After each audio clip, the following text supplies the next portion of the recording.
This is an old subject, but I always wanted to talk about it. Now, back in April of 2012, there was a game released on Xbox Live Arcade called Fez. It was an award-winning indie game, and was later ported to other platforms, including a recent port on the iOS. Yeah, Fez is a good game. Generally, everyone agrees with that.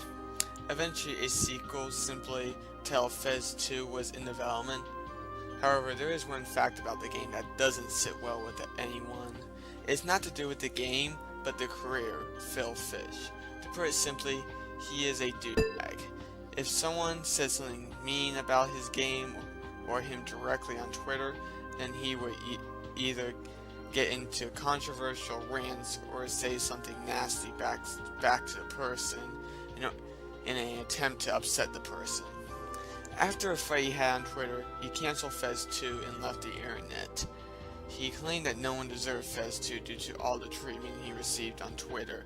However, Fez 2 was funded on Kickstarter, which meant that Phil took money from a bunch of his fans. That's pretty much the end of it. The controversy that Phil had created was kind of a shock to some. Everyone viewed Phil as an asshole due to all the negative things he did on the internet. Most of the people on the internet think very negatively of Phil. The only somewhat exception I found was with a YouTuber named Retro Replay. In his Fez review, he somewhat defended Phil Fish. Retro claimed that video game development was a stressful process, and him freaking out over the negative tweets was somewhat justified. However, even Retro admitted that Phil's actions were uncalled for.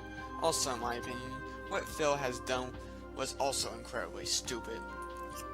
Jim Sterling brought this up in a couple of his videos, but I will focus on the Scott Cawthon, aka the creator of Five Nights at Freddy's video. There he brought up that developers will sometimes lash out if the game is, negatively received, how it will never end well for the developers. Most notably Digital Homicide, which even went as far as to sue Jim.